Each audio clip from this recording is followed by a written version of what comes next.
안녕하세요. 코스메틱 컨설팅 김기정입니다. 제가 화장품 업계를 오랫동안 몸담고 있지만은 화장품법이 굉장히 어렵습니다. 왜냐하면은 2000년 7월 1일에 화장품법이 독립이 되기 이전에는 약사법에 속해서 약과 같이 분류가 되었습니다. 따라서 화장품이 대단히 그 시대에는 어려웠죠. 오늘은 화장품 관련 규정 연역에 대해서 설명하고자 합니다. 1999년 9월 7일 날 화장품법이 약사법에서 독립되어 제정이 됩니다. 그래서 2000년 7월 1일 날 시행이 되는데요.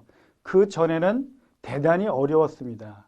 제가 이렇게 과거의 연역을 설명하고자 하는 것은 예전에는 화장품이 이렇게 힘들었다, 어려웠다 라는 것을 알려드리고 지금 현재 화장품 규정이 매우 여러분한테 굉장히 간편하게 됐다, 간단하게 규정이 되었다라는 것을 설명드리기 위함입니다. 화장품법이 독립되기 이전에는 화장품에 대해서 모두 품목 허가를 받아야 되었습니다. 품목 허가라는 것은 지금 현재 기능성 화장품처럼 어떤 그 원료에 대해서 규격과 기시법과 모든 것을 제출해야 됐었죠. 대단히 어려웠었죠. 또한 화장품 가격에 대해서 정부에 제출을 해서 승인을 받았어야 됩니다. 예를 들어서 제조 원가가 100원이다. 그럼 100원에 대해서 약과 동일하게 2.8배를 넘으면 안 되었습니다. 그러니까 저희가 가격을, 소비자 가격을 정하는 것이 저희가 정하는 것이 아니라 정부가 정하도록 그렇게 되었죠. 근데 지금 그러한 규정이 다 폐지가 됐습니다. 왜? 2000년 7월 1일에 화장품법이 독립이 되면서, 그리고 독립되기 이전에는 품질 검사도 매우 까다로웠어요. 제조업자나 수입업자나 모두 물류창고에 본인들이 수입한 것들, 제품들을 모두 보관을 한 다음에 각 시도보건환경연구원 분들이 두 분이 나오셔가지고 모두 봉안봉의를 하고 수거를 하고 품질 검사를 하면은 적합한 다음에 판매가 가능했죠. 지금은 그러한 것이 없죠. 너무 간단해졌죠. 그러니까 옛날 규정이 대단히 힘들었습니다. 화장품법은 국회의원법입니다. 즉 여야가 국회에서 만나서 토론을 해서 통과를 시켜야지만 은는이가까지 모두 개정을 하게 되는 거죠. 그래서 화장품법은 국회의원법, 화장품법 시행령은 대통령령, 화장품법 시행규칙은 총리령으로 규정되어 있습니다. 그래서 이러한 연역에 대해서 여러분한테 살펴보면서 지금 현재의 규정이 얼마만큼 개정이 되었나를 살펴보고자 합니다. 자, 2000년 7월 1일에 시행될 때 화장품 제조업 신고제로 바뀌었죠. 그리고 기능성 화장품도 도입이 되고 원료에 대한 성분 규격 심사도 하게 되고 표시 광고 판매 금지, 단체 설립에 대해서 규정이 되었습니다. 2000년 7월 1일에 이러한 화장품법이 독립이 된 것은 뜻은 화장품 사전 관리를 화장품 사업 관리로 바꾸겠다는 의미도 담겨져 있습니다. 그 이전까지는 모두 품목 신고였었는데 그 이후에는 신고제로 모두 바뀌었죠. 그래서 화장품법 제정이 된 것이 화장품업계에서는 대단히 큰 환영하는 그런 사건이었습니다. 2002년 1월 19일에는 사용기한 표시 대상 화장품을 지정해서 2003년 1월 20일 날 시행을 하게 되었고요. 2005년 7월 13일 날 안전용기 포장 사용 의무화가 돼서 2007년에 시행을 하게 됐죠.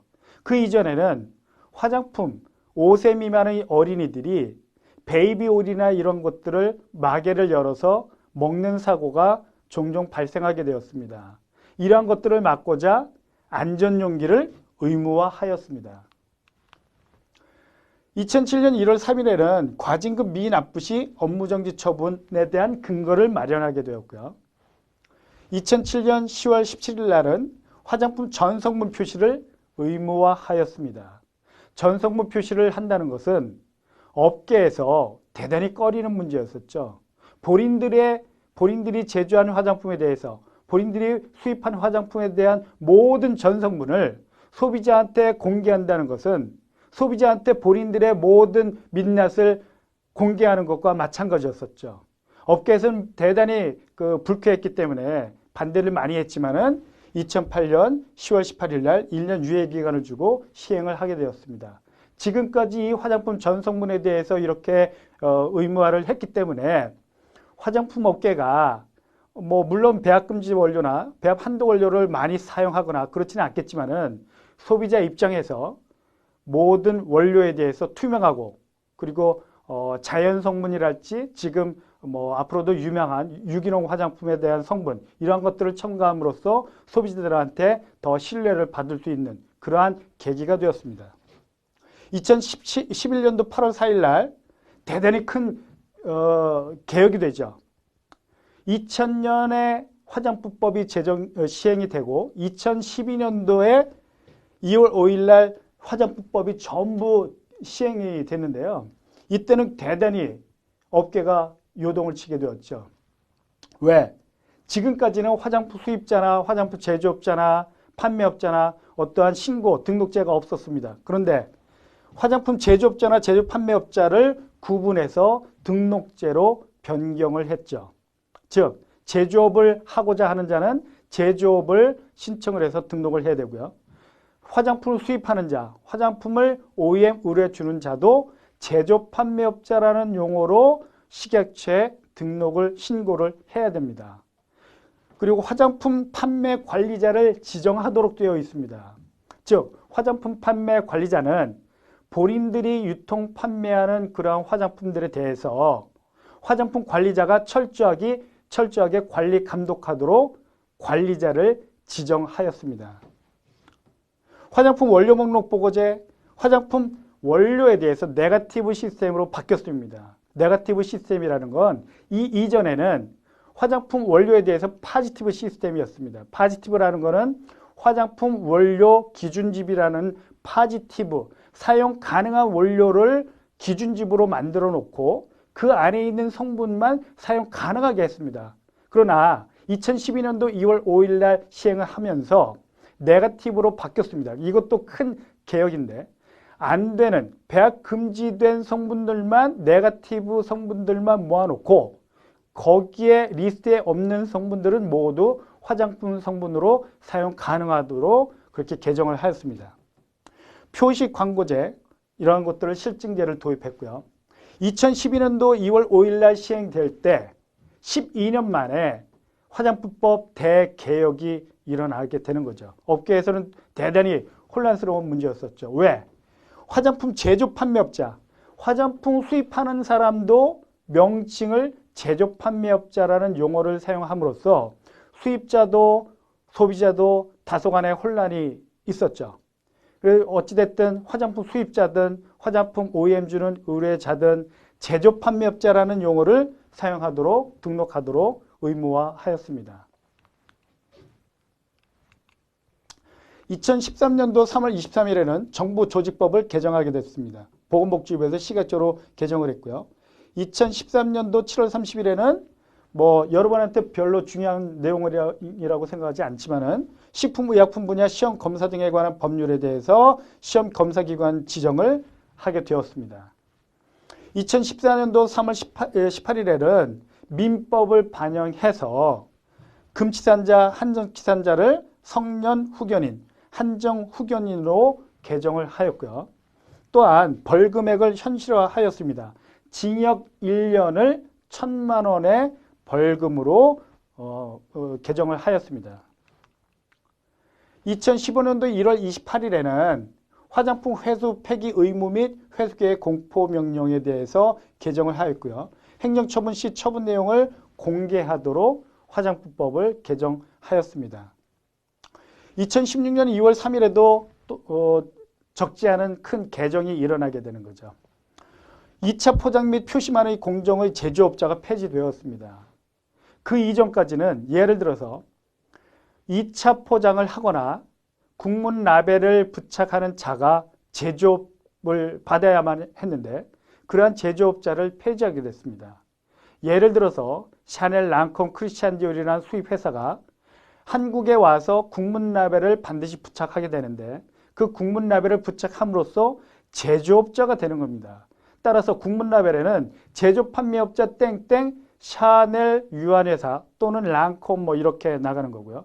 또한 제조업자 땡땡 샤넬 유한회사 랑콤 이런 수입회사 수입하는 회사의 명칭이 들어가죠. 따라서 제조업자가 과연 샤넬 유한회사냐 랑콤이냐 뭐 이런 것 때문에 소비자의 혼동도 있었고요. 그래서 2016년 2월 3일 날 시행을 하게 되는 거죠. 제조업자가 폐지되는 거죠. 또한 화장품 샘플에 제조번호 및 사용 기한을 표시하도록 개정을 하였습니다. 화장품 샘플에 제조번호하고 사용 기한을 표시하지 않기 때문에 소비자가 화장대에 샘플을 놓고 이게 언제까지 사용 가능한지를 짐작하기 힘들었지만은 이 규정이 개정됨으로써 샘플에도 언제까지 사용할 수 있다는 걸 소비자가 화장대 위에서도 충분히 인지할 수 있도록 그렇게 개정이 되었죠. 또한 동물 실험 화장품이 판매 금지로 되었습니다. 예. 그래서 2016년 2월 3일 날 그리고 2017년 2월 4일 날 시행을 했는데요. 이때도 큰 변화가 있었죠. 2016년 5월 29일에는 기능성 화장품 확대, 판매 범위, 수입, 대행형 거래를 목적으로 하는 알선 수요 포함해서 여러 가지 내용에 대해서 개정을 하게 됩니다. 이 기능성 화장품은 작년 2016년 5월 29일 날 개정이 됐는데요. 아토피, 연모, 튼살, 여드름, 탈모 이와 같은 제품들을 기능성 화장품으로 범위를 확대함으로써 화장품 업계가 많이 환영을 하게 됐죠. 이러한 화장품이 아닌 그러한 카테고리에 있던 제품들을 화장품으로 포함함으로써 화장품 산업 전체가 굉장히 발전하게 되는 그러한 계기가 되었습니다. 기능성 심사 등 수출용 화장품 예외 규정을 개선을 했는데요. 100% 수출하는 것들인데 기능성 화장품을 받지 않아도 수출할 수 있게끔 그러한 내용들을 개정하게 된 겁니다. 그리고 업무 정지기간 중에 업무를 한 경우에는 등록을 취소하게 됐는데요. 이건 대단한 큰 벌입니다. 예, 여러분이 제조하는 수입하는 제품의 수은을 또는 어떤 배합 금지 원료를 포함하지 않는다고 하더라도 의도적으로 넣지 않는다고 해도 다른 사유에 의해서 업무 정지 기간 중에 업무를 또다시 하는 경우에는 어퍼가 취소까지 될 수 있으니까 이 규정은 대단히 크게 여러분이 인식을 하셔야 될 것 같습니다.